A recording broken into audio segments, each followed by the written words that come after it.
Today was a good day. Hey everybody, today I'm going to make for you a really nice shrimp and grits. Aaron and I went up to Bluffton today and went to Jim and Nick's barbecue, and they had these really amazing spicy hot links sausages that unfortunately they wouldn't sell me, so I'm not going to be able to use them for you tonight. Jim and Nick's, get on it. But what I'm going to do is I picked up some fresh local shrimp on the way back. So the first thing I'm going to do is show you how to clean them, because it's definitely going to be the first step. You can see I've done most of these. I've just got these on ice holding them until I'm ready to use them. I want to make sure that they're really nice and chilled. When you buy them fresh, this is how they're going to look. Okay, so to clean these up, what you're going to need to do is basically just get a little violent, pop that head off like that. Sad, I know. And just kind of discard those. Probably best to keep a bowl or something. I'll just pick that out of the sink later. The rest of this shell here, we can use that actually over here. What I've got going on right now in this pot is what you would call a court bouillon. Court bouillon is just basically like a really quick stock that you can make. I'm using the shrimp shells. I've got a half an onion in there, a few cloves of crushed garlic, a couple bay leaves, and then instead of salt to season this, I used a couple teaspoons of Old Bay to really give it kind of classic seafood flavor. Alright, so we're going to go back over to the sink now. You're going to want to have the cold water running slightly. Okay, and then just using a pear knife, you can buy a shrimp debaner if you want. They are somewhat helpful. But once you get it peeled, you're just going to kind of just run your knife along that back vein like that, and then just sort of pull it off to the side, scraping out all that vein that's in there. Just kind of let that go down the drain. And then just give it a quick rinse to make sure you've got everything off of there. And that's how you peel and devein a shrimp. Okay. So I'm going to take a quick break, clean up, and then come back and make that polenta for you. Okay, we're back, and as I mentioned, we're going to use polenta today instead of a classic grit.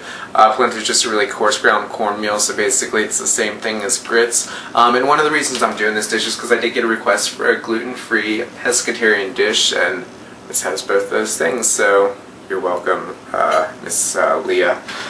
So we are going to first start out cutting up a bell pepper. If you haven't seen me do this before, really quick, easy way to do it, just lay it on its side. And then just kind of roll it across your board like that. Okay, and then you can just discard all that. Now just cut this into sections, whatever you feel comfortable cutting, basically.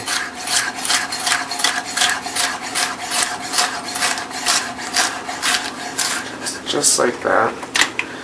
Just go ahead and get that pan hot. Okay. Cut them into julienne strips like that, and then just run your knife across the other direction. You get a nice dice on that. Okay.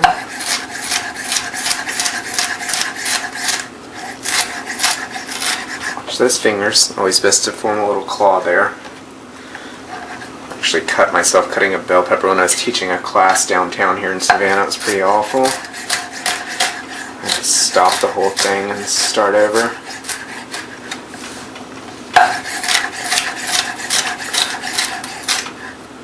Okay. Boom, boom. Okay. Alright, so we're going to start out with a little bit of oil in the pan, just olive oil. You can use butter if you want. I'm trying to keep this a little bit light today. As I said, we went to Jim and Nick's barbecue earlier, and it is not the lightest fare in the world, but it is quite delicious, and I highly recommend that you check it out.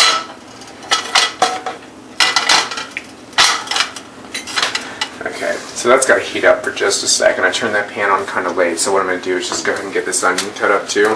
I'm going to use the other half of the onion from the onion I'm using in the stock. So just cut that in half. Peels off. I'm not going to dice this up. I'm going to leave it julienne just for a little extra texture in this. In these grits. Okay. So to julienne that up, once you have it like that, just kind of just quick run through with your knife. Just so this should be good to go.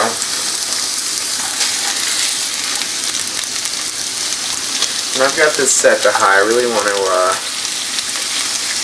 sweat these out. And that's going to take just a minute, so I'm not going to make you sit through it. So we'll take a break and come back, and then I'll finish this up. See you in a sec. Alright, so if you take a look in the pan here, you can see that these are starting to get a little bit brown. The onions are starting to get a little bit translucent. So what I'm going to do now is go into that with the polenta. Just a cup of polenta. Doesn't look like a lot, but that's going to expand, and that'll serve about 4 people.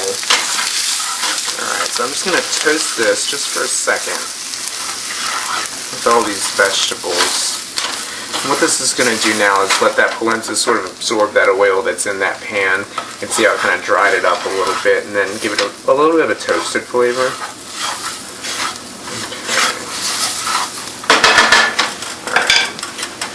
Next thing I want to do is I'm going to go into this now with this stock. Kind of holding a colander. Just like that. Just so you can catch all that other gunk that's in that stock there. Okay, and as soon as that hits, you're going to want to just kind of start stirring it up. Cut this down. You don't really want it to be boiling. You just want to let it simmer until all that polenta is rehydrated and not crunchy. Okay, so while that's simmering, I'm going to go ahead and now into it with some garlic. If you've seen me cook before, you know I kind of have a thing for garlic, so I've got about 6 cloves going in there, but if you want to go a little bit less, by all means. Do what makes you happy. So what? Who cares? So what? Who cares? Doesn't matter.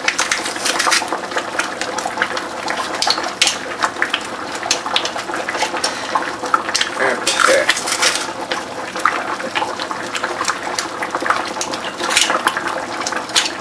Alright. So there you go. Tons of garlic. Alright, so now like I said, we're just going to let this simmer until that's rehydrated. And then to finish this off, we're just going to season with salt and pepper. Ooh, almost forgot a really delicious part of this. You're going to want to use fresh thyme. Just leave it on the stick and just throw it in there. Just like that. Okay. So we're going to go ahead and let this finish up. And then once this is completely rehydrated, what we're going to do for creaminess is use the sweetened cream corn here.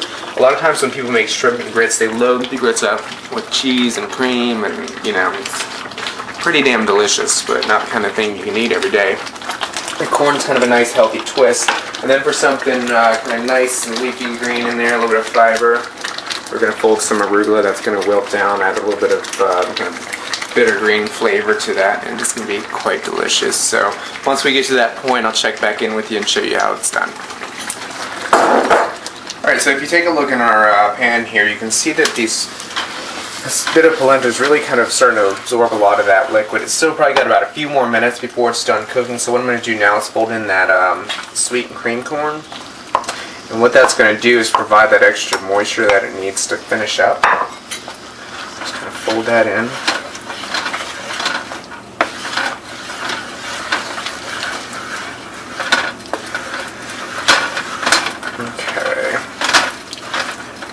And then right after that goes in, you're going to go in batches now with your arugula.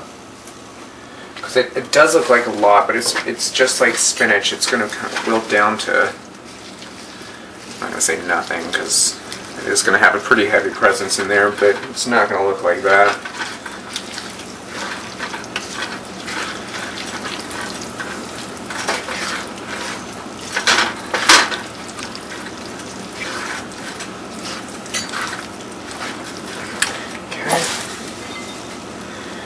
Now your next batch. And if you can't get your hands on arugula, spinach will work just fine.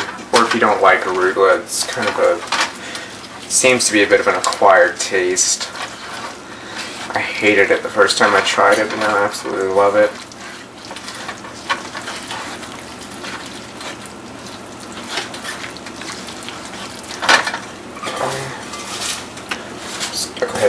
the rest.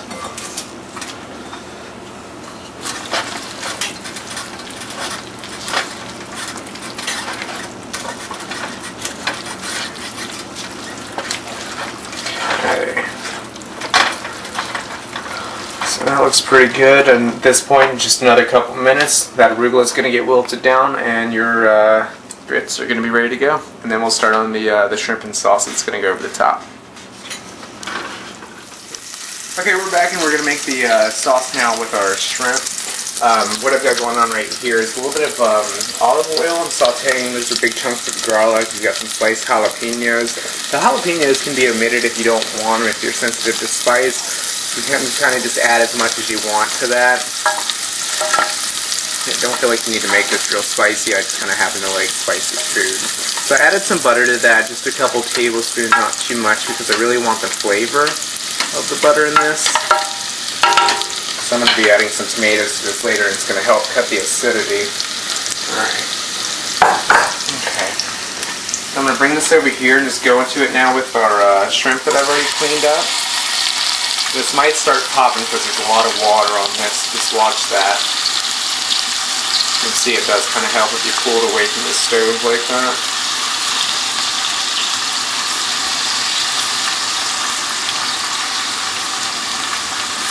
Okay, let's put that back on the heat now.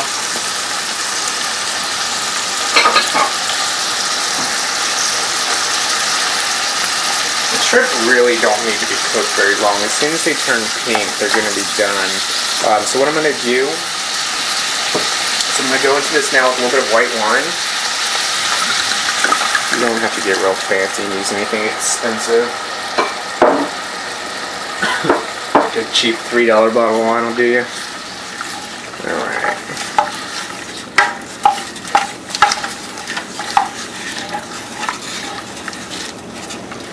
Okay. So once you have that wine in there, I'm using these from Muir Glen, these fire roasted diced tomatoes. Should get a nice flavor.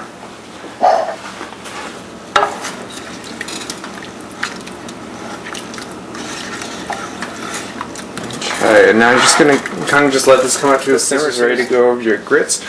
Just check it before you serve it, see if the sauce needs any salt and pepper. Go. Okay, I just want to show you real quick because I had a bit of a situation here.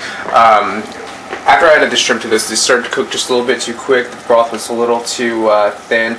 You really want to give that time to reduce down to let that wine cook off of it. So the way you should do this, just saute that jalapenos and garlic, add your white wine, and then add your tomatoes. Let that reduce down. Then once it starts to reduce down, add your shrimp to it and let them cook in that sauce once it gets nice and thick. What I did just to kind of let that reduce down a little bit more, you can see here my shrimp are already cooked. You got those jalapenos, tomatoes, all that's nice and cooked. Just letting that broth kind of reduce down and get nice and thick. And then once I plate this, we're going to do the grits. We're going to pile this on top and then pour that sauce over, and it is going to be lovely.